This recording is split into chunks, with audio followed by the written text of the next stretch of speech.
Energy security is important today. Not that it hasn't been in the past, but with resources diminishing and resources concentrated in the hands of few, more countries are venturing to be more self-reliant for their energy needs and meet their national demand with in-house solutions, including renewable energy and increased efficiency. For Belize, energy security is focused on the physical availability, the affordability to residents, continuity of services, and the growth of the energy industry. Energy security, for the presentation's purpose, is defined by the metrics of availability, affordability, technology and development, environmental sustainability, and the regulations and governance. This presentation will go over the major points of my research paper, Belizean Energy Security, a comparison of Central American states. First, I'll lay out the research questions and methodology for how I scored and determined the progress of the Central American states. Next, I will go over major findings in the research and which areas states have excelled or fallen short on. Then I will go more in depth with Belize and its growth since 1990, how it compares to the rest, and whether they have adequately addressed energy security measures. My research questions include 1. Whether Belize's energy strategy since 1990 has prepared the state for future energy demands, and 2. How does Belize compare to its peers in energy security? These questions are important in determining which countries are doing best and may have practices to learn from. Every state is different and has been given a different history, government, and ecosystem to work within. But through comparing and contrasting, we can see who is doing best at certain tasks. My research does not go into which countries should be used as models, but the index could be used later in determining energy security decisions for the states included. When classifying Belize, I decided to focus on Central America. The state is both a Central American and Latin American state, as well as a Caribbean state. However, Central American states actually border Belize, and the majority of the country is on the mainland. So since geographically less similar to Caribbean states, I chose Central America. The region also only had 7 states, which provided a large enough sample without too much difficulty for the scope of our research project. To determine the energy security scores for the nations, I borrowed the Energy Security Index from Benjamin Sovacool, a leader in the study of energy security. The model and index I ended up using were not a direct replica, but his process and index molded the process I used to determine the nation's scores between 1990 and 2010. The dimensions used in energy security are availability, affordability, technology development and efficiency, environmental sustainability, and regulations and governance.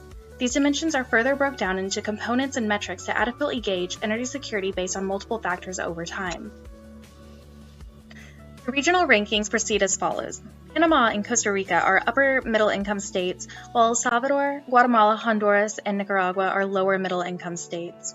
Belize is considered a Caribbean state to the United Nations, however, I assume it would coincide with the lower middle income states. In many metrics, you can tell the divide in energy security and development across this same line, with Panama and Costa Rica having higher scores and these other countries having lower. When it comes to development factors such as improved access to water, Belize and other states have taken great strides, with Guatemala increasing access by 50%. Belize has achieved 99% in this area, beating Costa Rica by 2 percentage points. Access to water is an important factor to the development and security of a population. Obtaining clean drinking water can be a huge hindrance and time-consuming daily process for a population. For the graph on renewable electricity output, many states have had high levels of their outputs as renewable. The decrease in percentage can be concluded as a feature of growing demand with a more static amount of renewable energy produced. Belize developed its renewable energy production over the past 2 decades, whereas states like Honduras and Costa Rica, production has not increased in line with demand. For instance, Costa Rica's energy use per capita was equivalent to 541.8 kg of oil per capita in 1990 and rose to 910 in 2010. According to the Worldwide Governance Rating, half of the countries improved while half have decreased their scores across the 6 categories of accountability, political stability, government effectiveness, regulatory quality, rule of law, and corruption. This, interestingly enough, still leaves those who are doing worse than in 1995 far above the states who have improved, to put them closer to a median point of around 41 points. Belize has ample resources at its disposal, with a long coastline giving it access to the sea It has resources like the rainforests and rivers, and its small land area and population work to its advantage, not needing too much energy per capita. Belize has, as before mentioned, lagged behind in the availability of information. The state has also lagged when it comes to the retail price of gasoline. In 2005, Belize gas at the pump cost 26 cents more than in the second highest state, Costa Rica, and 45 cents more than the cheapest state, Nicaragua. This factor is important to Belizeans since inefficient cars and buses are the main mode of transportation. Further, businesses with boats and ferries are also reliant on and suffer the price at the pump. There are factors with infrastructure which are lagging as well. Although Belize has a higher score when it comes to governance in the worldwide governance ratings across the years, it has decreased its score by 13 points. The region's history as a British colony and English-speaking country with British laws benefits the region when it comes to international direct investment. However, at the same time, since 1990, the state has nationalized Belize Electric Limited and other companies. Nationalizing can deter investors with the risk of losing their states. Corruption and bureaucracy also are at risk in the country. In BEL's 2000 annual report, the company forecasted double the demand over the next coming 12 years. The sales in gigawatt hours increased from 210 in 2000 to 426.2 in 2010. The country also decreased its reliance on Mexico's electric company, CFE, from 85% to 33% in that same time period. This data reveals the vast increased production of domestic energy. The country has gradually grown its renewable energy production, focusing on hydropower. The state and BEL have tried to place a heavy emphasis on adding more renewable power, and it has been successful. The nation has constructed hydroelectric facilities around the country over the past 2 decades. In the pie graph, you can see the hydropower companies BECOL and Hydromaya and the biomass company Belcogen are providing 65% of the energy needs for the country now. BEL established the purchasing power agreement with CFE in Mexico first in 1995. This 12-year agreement permitted the connection of the Belizean and Mexican grids, as well as allowed Belize to purchase up to 25 megawatts of Mexican power from their company. This option gave a great advantage to the state, giving it the ability to fall back and buy power produced from Mexico on an hourly basis and at rates which were competitive to Belizean energy rates. However, in 2006, Mexico's per kilowatt increased drastically, making it unsustainable for Belizean consumption at the same rate they were. So in 2005, due to good prices in the country, they received 63% of their energy needs from CFE, and then the amount dropped to 50% in 2006 due to both an increase in price on the Mexican side and an increase in Belizean capabilities. The state was able to gain hydro energy at 17 cents per kilowatt and 12 cents per kilowatt. Belize has ventured into oil since 1990, and it has quickly become a lead domestic export. Without domestic refineries, crude oil is exported and refined outside of the state. Oil exports grew from 16% to 42% between 2006 and 2011. The exploration in Belize has proven that there is potential for Belize to produce and become a small oil player.